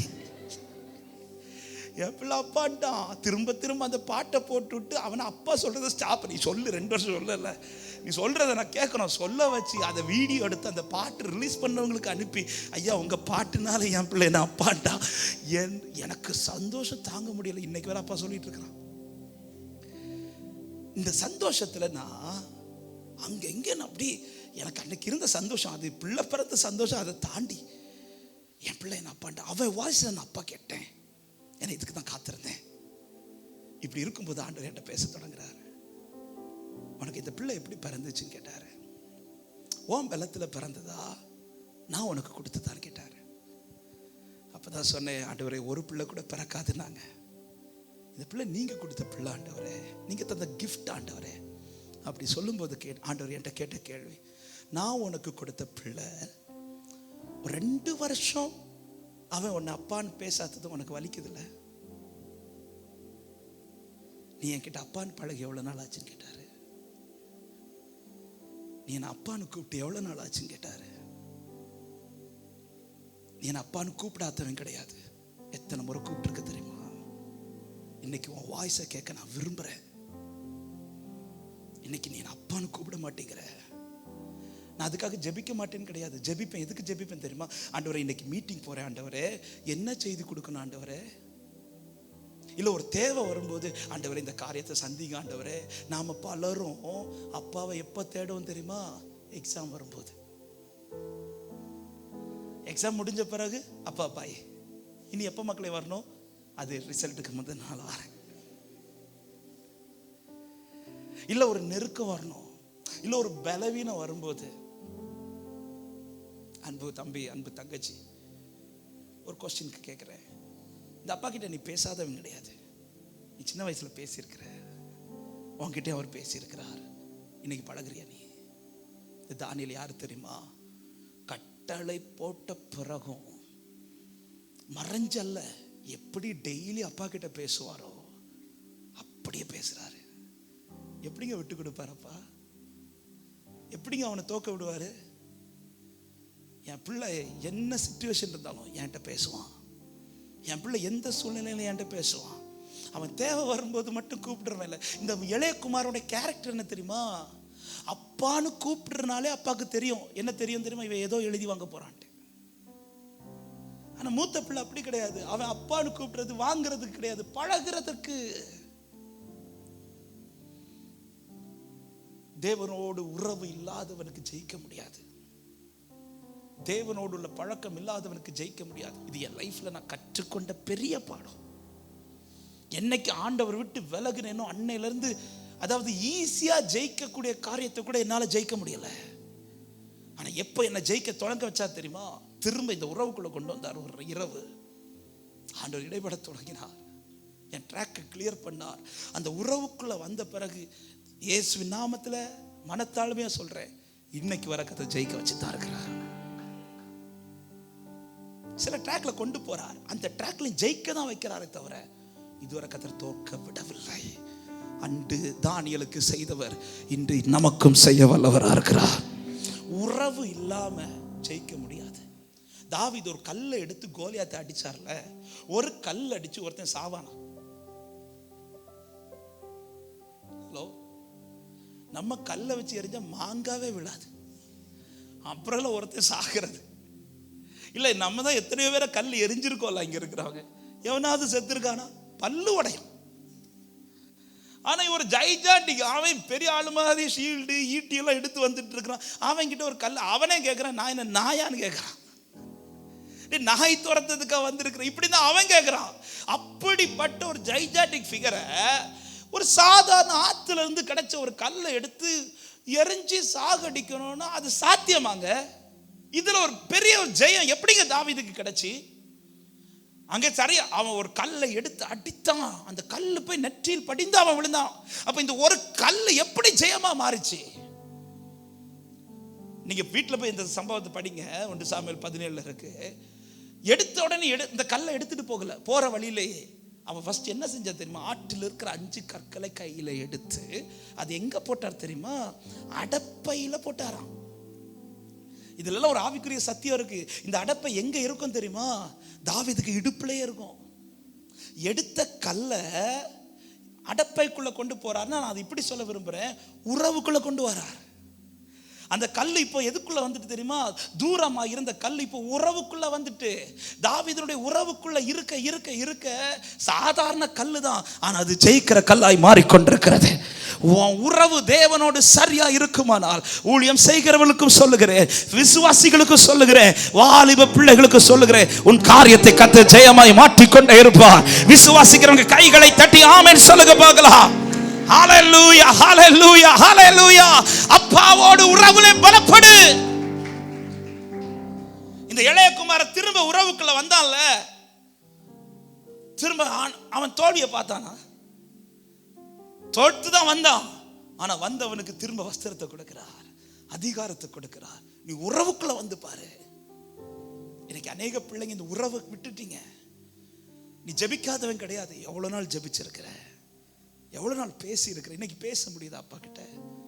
இன்னைக்கு நிறைய உறவுகளுக்கு நீ உன் லைஃப்ல இடம் கொடுத்து முக்கியமான உறவை தள்ளிட்ட.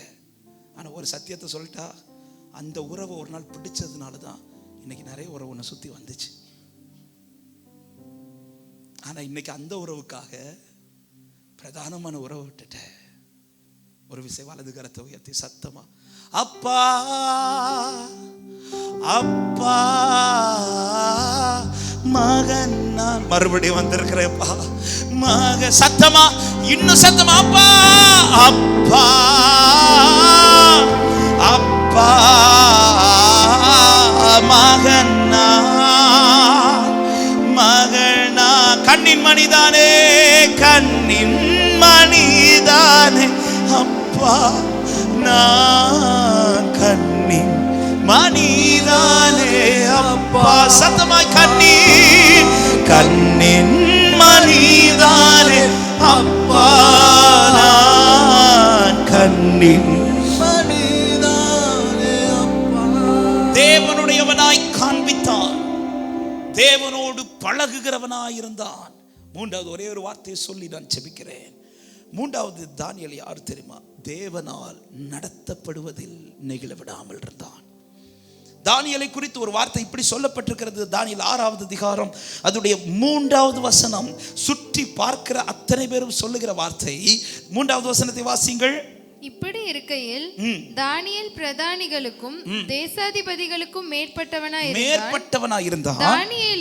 தானியேலுக்குள் விசேஷித்த ஆவி இருந்தமையால் அவனை ராஜ்ய முழுமைக்கும் அதிகாரியாக ஏற்படுத்தினார். அப்ப இந்த பாபிலோன்ல இந்த தானியேலுக்கு எப்படி இந்த ஒரு மேன்மை எல்லாம் கிடைக்க ரீசன் என்னன்னா, தானியேல் தானாய் நடக்கவில்லை, தானியேலுக்குள் இருந்த ஆவியானவர் அவனை நடத்தினார். ஆமா, உலகத்தை ஜெயிக்கிறதற்கு நமக்கு நம்முடைய பலன் அல்ல, ஆவியானுடைய பலன் ரொம்ப ரொம்ப முக்கியம். கர்த்தருடைய ஆவி எங்கேயோ அங்கே விடுதலை உண்டு. கர்த்தருடைய ஆவியானவரால் நீ நடத்தப்படுவாயானால்.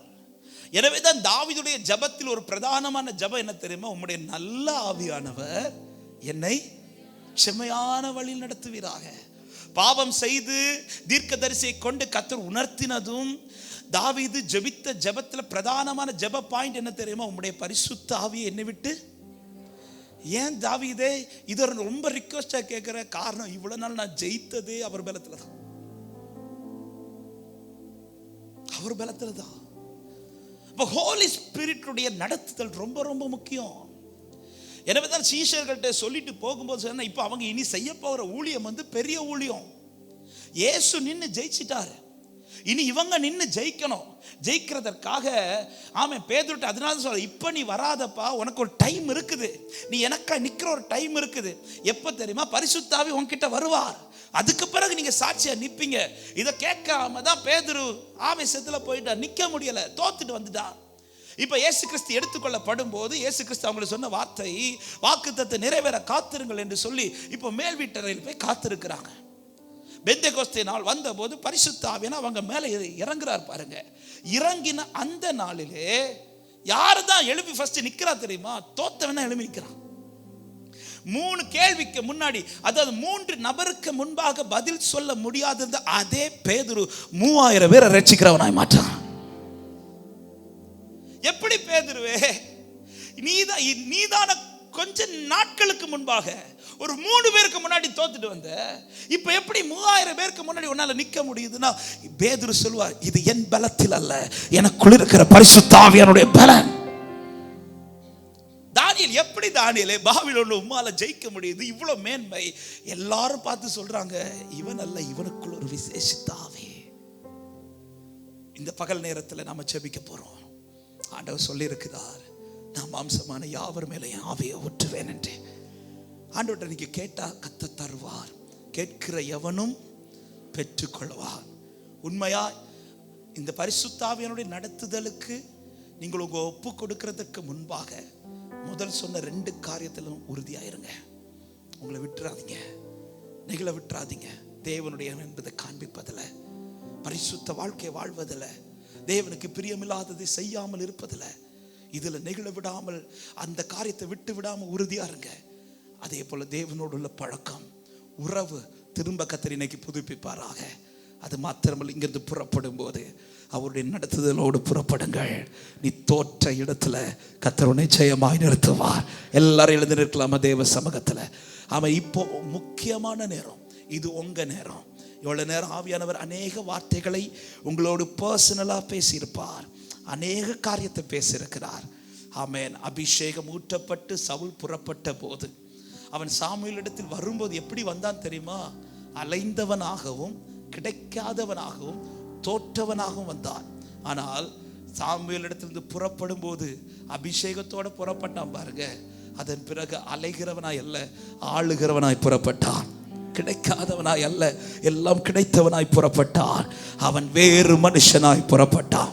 இன்னைக்கும் கர்த்தர் அதை செய்ய வல்லவர். எல்லாரும் கண்களை மூடி, இப்போ உங்க நேரம். எல்லாரும் 2 கரங்களையும் வானத்துக்கு நேராக உயர்த்தி, உம்முடைய சித்தமெனில் நிறைவேறட்டும், பரலோக கவனத்தை ஈர்க்க வேண்டுமே, அப்பாவும் கண்களில் கிருபை வேண்டுமே, எப்போதும் என் அருகே நீர் வேண்டுமே, நீர் வேண்டும், நீர் வேண்டும், நீர் வேண்டுமே. பரலோக தானியேலை போல நீங்க என்ன விரும்பி பாருங்க ஆண்டவரே. அப்பாவும் கண்களில் கிருபை வேண்டுமே, எப்போதும் என் அருகே நீர் வேண்டுமே, நீர் வேண்டும், நீர் வேண்டும். ஹalleluya, ஹalleluya, ஹalleluya, ஹalleluya, ஹalleluya. என்னை குறித்து பரலோகம் இன்னைக்கு சந்தோஷப்படணும்னு விரும்புற பிள்ளைங்க, உண்மையாய் ஒரு அர்ப்பணிக்கிற இருதயத்தோட ஒரு 5-10 நிமிடங்கள் நான் ஜெபித்து முடிக்க போகிறேன். எல்லாரும் அர்ப்பணிக்கிற இருதயத்தோட ஹalleluya. நீ இனி தோக்க கூடாது தங்கச்சி, இனி நீ தோக்க கூடாது தம்பி. நீ தேவனால் பிறந்தவர், நீ தேவனால் பிறப்பிக்கப்பட்டவர். உன் சூழ்நிலை எதுவானாலும் இருக்கட்டும், உன் குடும்ப நிலை எப்படி வேணாலும் இருக்கட்டும், உன்னை யார் எப்படி பார்க்கட்டும், அதை குறித்து நீ கவலைப்படாதே. உன்மேல் தேவ திட்டம் இருக்கிறது, உன்மேல் தேவ கரம் இருக்கிறது. நீ தோற்க பிறந்தவன் அல்ல, நீ ஜெயிக்க பிறந்தவன். ஹalleluya, ஹalleluya, ஆமென், ஹalleluya, ஓ ஹalleluya, ரேகாமாதா. ஆமென். ஒரு சில நிமிடங்கள் எல்லாரும் கண்கள் முதலாவது ஆமென், தேவனுடைய என்பதை காண்பிப்பதில் நீ உறுதியாரு. எத்தனை பேர் ஒரு விசை கூட அர்ப்பணிக்க போறீங்க? ஆண்டவரே, இதுவரை நான் பல இடத்துல வெட்கப்பட்டுட்டேன்ப்பா, பல இடத்துல காட்டுறதுல நான் மிஸ்யூஸ் பண்ணிட்டேன் ஆண்டவரே. ஆனா இந்த நாள் ஒரு டிசிஷன் எடுக்கிறேன், இந்த நாள் ஒரு தீர்மானம் எடுக்கிறேன். என்ன வந்தாலும் என்ன நடந்தாலும் நான் உங்க பிள்ளைங்கிறத காட்டுவேன்ப்பா, நான் உங்க பிள்ளைங்கிறத காட்டுவேன்ப்பா. எத்தனை தம்பிமார் ஜெபிக்கிறீங்க, எத்தனை தங்கச்சிமார் ஜெபிக்கிறீங்க? அப்படி நீ ஜெபிக்கிறது உறுதியானா, அப்படி நீ காண்பிக்கிறதுல உறுதியானா, நீ இங்கிருந்து புறப்படும் போது ஒரு தேவ பலத்தோட புறப்படுவாய். கிதியோனுக்கு சொன்ன வார்த்தை உனக்கு கர்த்தர் சொல்லுகிறார், நீ இருக்கிற பலத்தோட போ, நீ இருக்கிற பலத்தோட போ, உன்னை அனுப்புகிறது நான் அல்லவா. ராகாஷந்தல ரபல ஹந்தல ரபா லேகரே ஷியதரா. தேவனுடையவன் என்பதை காண்பி, உன் நண்பர்களுக்கு காண்பி, உன்னை சுற்றி இருக்கிறவர்களுக்கு காண்பி. சிலர் உன்னை தள்ளலாம், சிலர் உன்னை அற்பமாய் பார்க்கலாம், அதை குறித்து நீ ஃபீல் பண்ணாத. பரலோகம் உன்னை சந்தோஷமாய் பார்க்கும், பரலோகம் உன்னை கனப்படுத்தும். அந்த கனம் அநேகரை உன் பக்கம் இழுத்து கொண்டு வரும். அநேகர் உன்னை தேடி வருவார்கள், உன் பக்கம் வருவார்கள், உன்னை தேடி வருவார்கள். தேவனோடு உள்ள உறவு, தேவனோடு உள்ள உறவு எத்தனை பேர் மிஸ் பண்ணிட்டீங்க? சாரியப்பான்னு சொல்ல முடியுமா? மிஸ் பண்ணிட்டேப்பா. உங்ககிட்ட பேசிய பல நாட்கள் ஆயிடுச்சு, உங்ககிட்ட பழகிய பல நாட்கள் ஆயிடுச்சு, அப்பான்னு கூப்பிட்டே பல ஆண்டுகள் ஆகி விட்டது. எத்தனை பிள்ளைங்க அர்ப்பணிக்கிறீங்க? சாரி அப்பான்னு சொல்லி சொல்லுங்க. பக்கத்துல தான் அப்பா நிக்கிறார், உன் சத்தம் கேட்க நிக்கிறார். திரும்ப நீ கூப்பிட மாட்டியான்னு பார்க்க நிக்கிறார், உன் சத்தத்தை விரும்பி கேட்க நிக்கிறார். இப்ப இருதய திறந்து பேசு, அப்பான்னு கூப்பிடு, அப்பான்னு கூப்பிடு. நீ கூப்பிட கூப்பிட ஒரு அணைக்கிற கரம் உன்னை நெருங்குகிறது. நீ கூப்பிட கூப்பிட உன்னை கட்டி அணைக்கிற கரம், நீ கூப்பிட கூப்பிட ஒரு அன்பின் கரம், நீ கூப்பிட கூப்பிட ஒரு அபிஷேக கரம், நீ கூப்பிட கூப்பிட உன்மேல ஒரு மகிமையான கரம், நீ கூப்பிட கூப்பிட உன்மேல ஒரு அதிகாரமான கரம், நீ கூப்பிட கூப்பிட கர்த்தர் தமது அன்பின் கரத்தினால் உன்னை கட்டி அணைக்கிறார், நின்னை கட்டி அணைக்கிறார். நீ பக்கத்துல வந்து கூப்பிடு. தூரமா நின்னு கூப்பிடுறதுல பிரயோஜனம் இல்லப்பா. நீ திரும்ப பக்கத்துல வா. அவன் தகப்பனுடைய பார்வையில் வந்தது, தகப்பன் செய்த காரியம், அவனை கட்டி அணைத்தார், கட்டி அணைத்தார். இன்று கர்த்தர் திரும்ப அவனை கட்டி அணைக்கிறார். நீ அப்பா என்று கூப்பிட்டு விட்டு கொடு, கர்த்தருடைய கரம் உன்னை திரும்ப கட்டி அணைக்கிறது. ஹல்லேலூயா, ஹல்லேலூயா. எத்தனை பேர் உண்மையாய் சொல்ல முடியும்? தேவனுக்காய் நிற்பேன், தேவனை காண்பிக்கிறவனாக, தேவனோடு பழகுகிறவனாக, தேவனால் நடத்தப்படுகிறவனாக.